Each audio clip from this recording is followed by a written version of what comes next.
Vibrant academy of सायन्समध्ये मी आपले स्वागत करतो.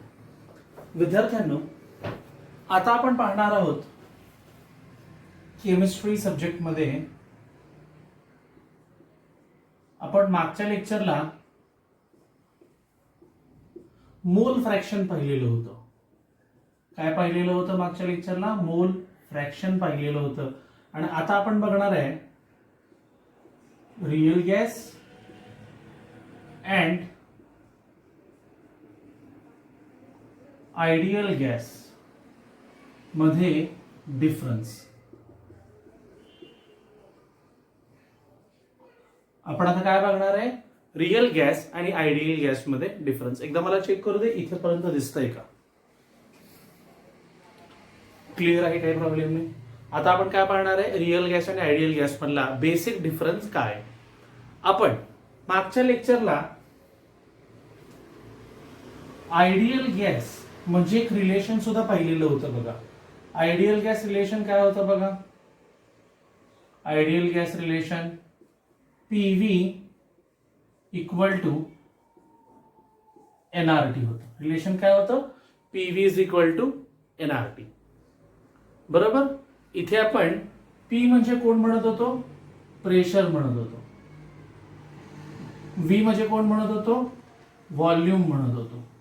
एन म्हणजे कोण म्हणायचो? Number of moles.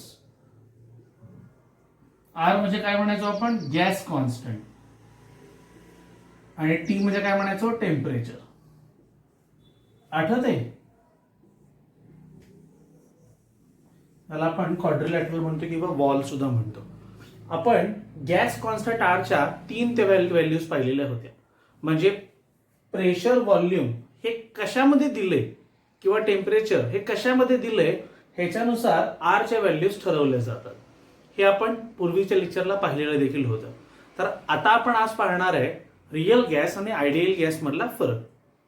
ठीक आहे, तर चला मित्रांनो आपण बघूया रियल गॅस आणि आयडियल गॅस मधला फरक. सगळ्यात पहिल्यांदा फरक जो आपण प्लॉट करणार आहे, इथे मी एक साइडला लिहितो रियल गॅस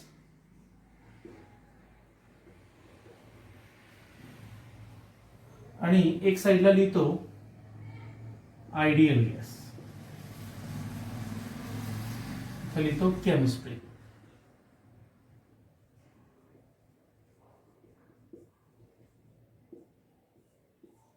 ठीक आहे. आता आपण बघणार आहे काय रियल गॅस आणि आयडियल गॅस मधला डिफरन्स. पहिला पॉइंट आहे तो पॉइंट मोस्ट इम्पॉर्टंट पॉइंट्स मध्ये आहे. तो म्हणजे हा बघा, real gas. Real gas do not obey all gas laws at all temperature and pressure condition. बघा, मी पहिला पॉइंट काय लिहिलाय? रियल गॅस हा gas PV is equal to NRT.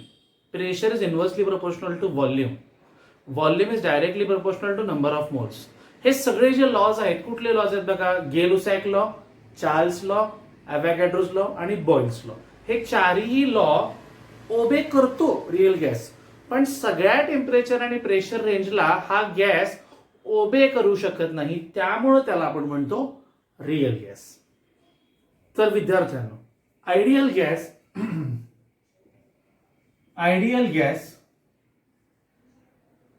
obeys all gas laws at all temperature and pressure conditions. हा झाला पहिला point. मी काय म्हटलं बघा, परत एकदा सांगतो. रियल गॅस हा काय करतोय? Do not obey. आणि आयडियल गॅस कसा आहे? ओबे.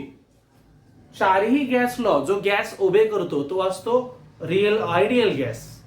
म्हणजे कुठले कुठले चार लॉ बघ? एक आहे बॉइल्स लॉ, गे-लुसॅक लॉ, ॲव्हॉगॅड्रोज लॉ आणि कुठला राहिला चार्ल्स लॉ. हे चारही लॉ जर उभे केले एखाद्या गॅसनी तर तो कोण आहे आयडियल गॅस आहे. आणि जर हे चारही लॉ ठराविक टेम्परेचर आणि प्रेशर पर्यंत उभे करतोय पण त्याच्या पुढे उभेच नाही करत तर तो आहे रिअल गॅस. विद्यार्थ्यांना हा झाला आयडियल गॅस आणि रिअल गॅस मधला पहिला डिफरन्सचा पॉइंट. तर दुसरा डिफरन्सचा पॉइंट बघा मी काय म्हणतो. इक्वेशन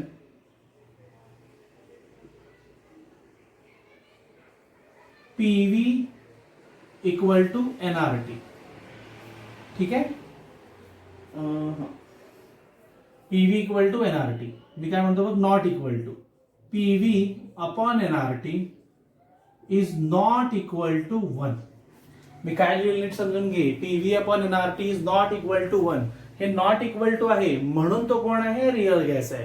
हे नॉट इक्वल टू आहे म्हणून तो कोण आहे रिअल गॅस आहे. आणि आयडियल गॅसच्या बाबतीत कसं आहे बघ, इक्वेशन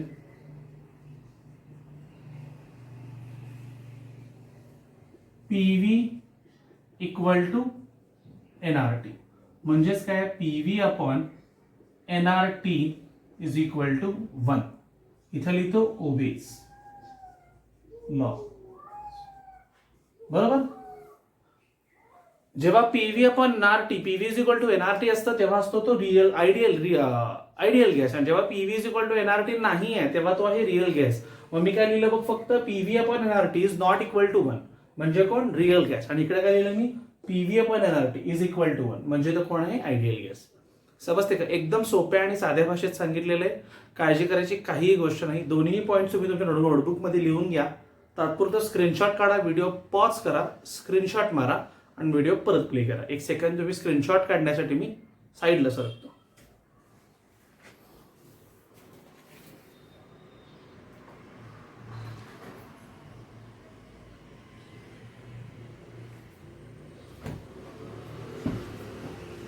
ठीक आहे, आता आपण थर्ड पॉइंटला जाऊया. आपल्या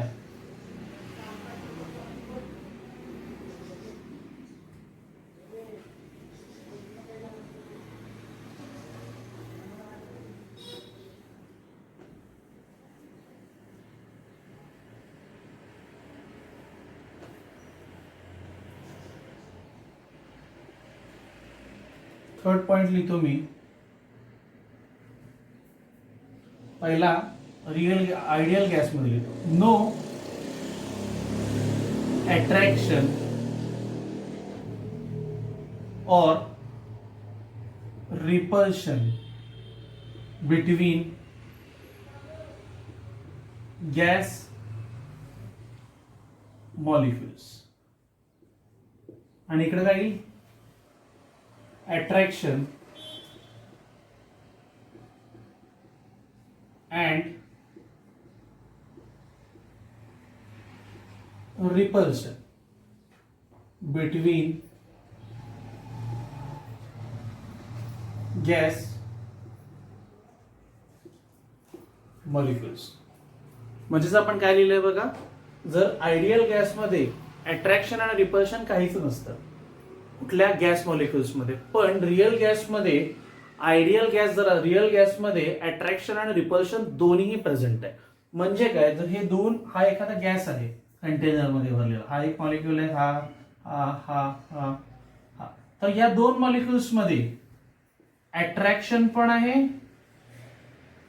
आणि रिपल्शन पण आहे. जर अट्रॅक्शन आणि रिपल्शन असेल तर तो कोण असेल, रिअल गॅस. तर तो कोण असेल, रिअल गॅस. तर बघा मी इथं लिहितो नो अट्रॅक्शन अँड रिपल्शन म्हणजे तो कोण आहे, आयडियल गॅस. ठीक आहे, इथे लिहितो बघा, हाच एखादा कंटेनर आहे, इथे एक गॅस मॉलिक्युल्स आहेत. ठीक आहे, या दोन मॉलिक्युल्स मध्ये अट्रॅक्शन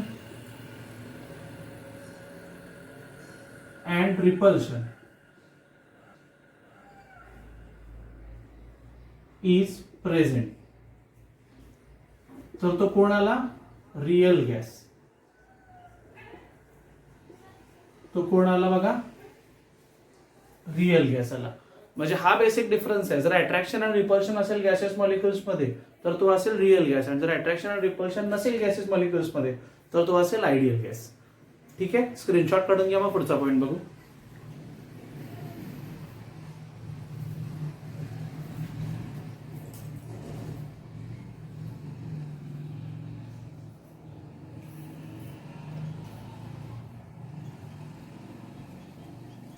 ठीक आहे, आता आपण फोर्थ पॉइंट बघूया. हा फोर्थ पॉइंट म्हणून तुम्ही डायरेक्टली घेऊ पण शकता. हा फोर्थ. फिफ्थ पॉइंट बघूया.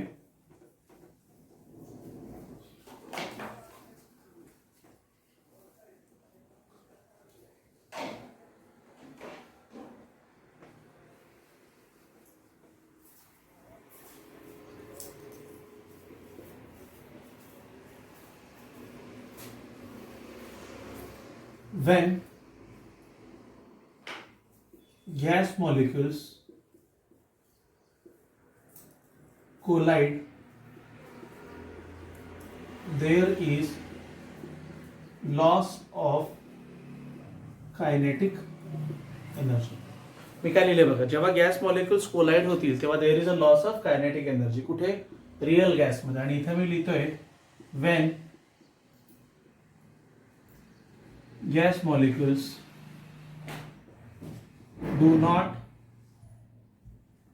molecules collide, there is no loss, mark करतो बघ, there is no loss of kinetic energy. म्हणजे आयडियल गॅसमध्ये जेव्हा दोन मॉलिक्युल्स येऊन धडकतील तेव्हा कायनेटिक एनर्जी लॉस होणार नाहीये. जेव्हा आपण दोन मॉलिक्युल्स एकमेकांना कोलाइड होतील तेव्हा कायनेटिक एनर्जी लॉस होणार नाहीये. कुठे?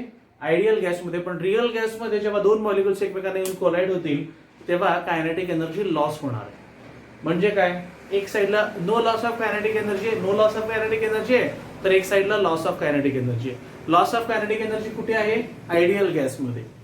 रिअल गॅसमध्ये. आणि नो लॉस कुठे आहे? आयडियल गॅसमध्ये. म्हणजे काय? हा मॉलिक्युल असा चाललाय आणि जर हे दोन कोलाइड झाले एकमेकांना, परत मागे जातील मॉलिक्युल्स, तर इथे काय असेल? Loss of kinetic energy. थोडक्यात no loss of kinetic energy. हे कुठे असेल? आयडियल गॅसमध्ये. हा एक मॉलिक्युल इकडे चाललाय, हा एक मॉलिक्युल इकडे चाललाय, दोन्ही मॉलिक्युल्स एकमेकांना धडकले, दोघंही मागे पाहिले परत, तर इथं मी लिहिणार काय? Loss of kinetic energy. जर लॉस ऑफ कायनेटिक एनर्जी असेल तर तो कोण असेल? Real gas. आणि जर नो लॉस असेल तर तो कोण असेल? Ideal gas. साधी गोष्ट, दोन धडकले तर ऑटोमॅटिकली लॉस हा होतोच. स्क्रीनशॉट घ्या, मग आपण नेक्स्ट पॉइंट पाहू.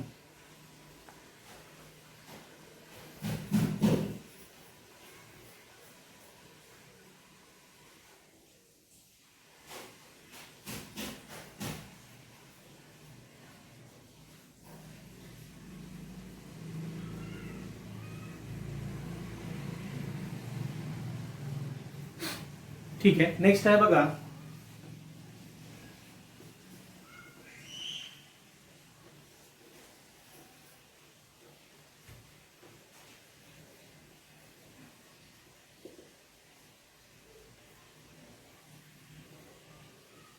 नेक्स्ट पॉइंट आपण पाहणार आहे. त्यांनी सांगितलेलं आहे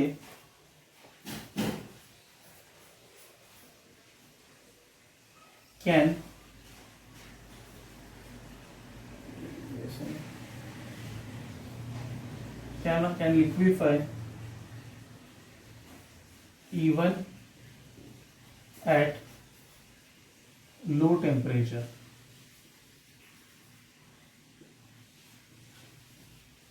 That is minus 273.15 degrees Celsius. Volume is 0. आणि इथे काय 6 पॉइंट त्यांनी सांगितलं बघा रिअल गॅस बद्दल.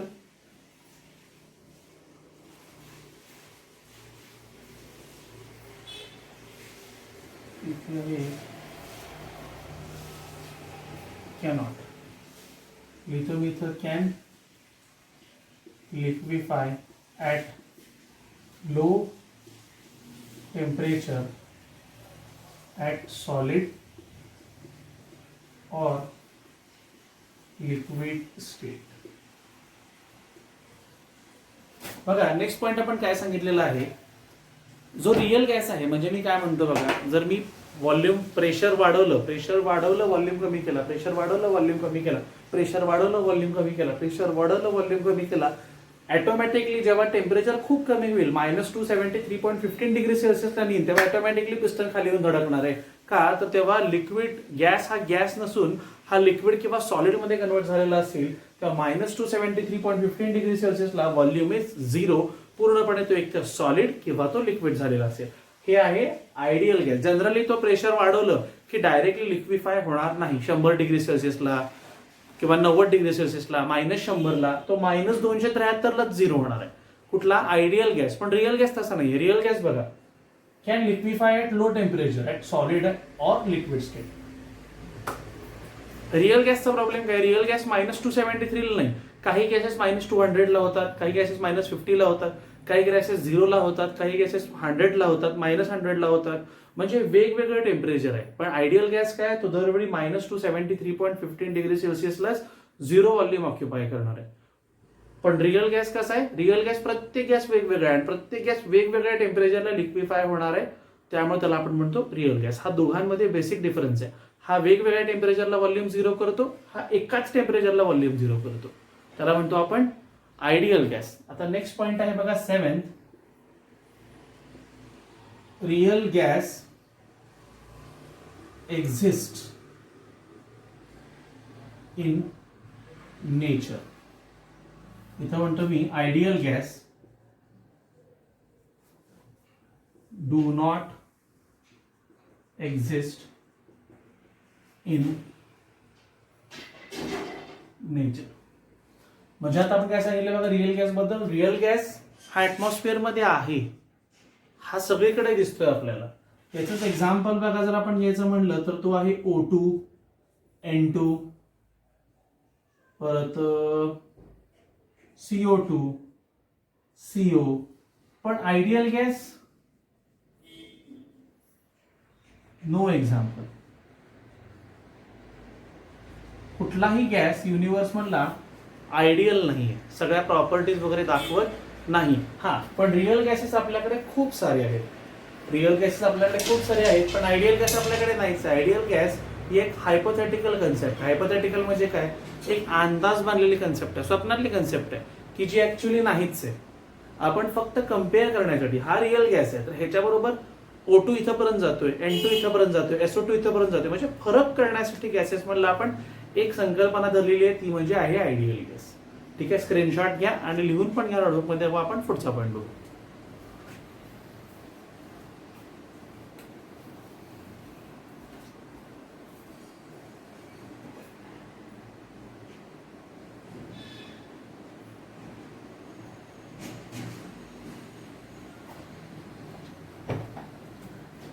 ठीक आहे, तर आजसाठी आपण इथेच थांबूया. राहिलेला पार्ट टॉपिकचा आपण नेक्स्ट लेक्चरला पाहू. हा होता डिफरन्स रिअल गॅस आणि आयडियल गॅस मधला. तर आपल्या अकॅडमीच्या पेजला लाईक करा, शेअर करा आणि सबस्क्राईब करा. धन्यवाद.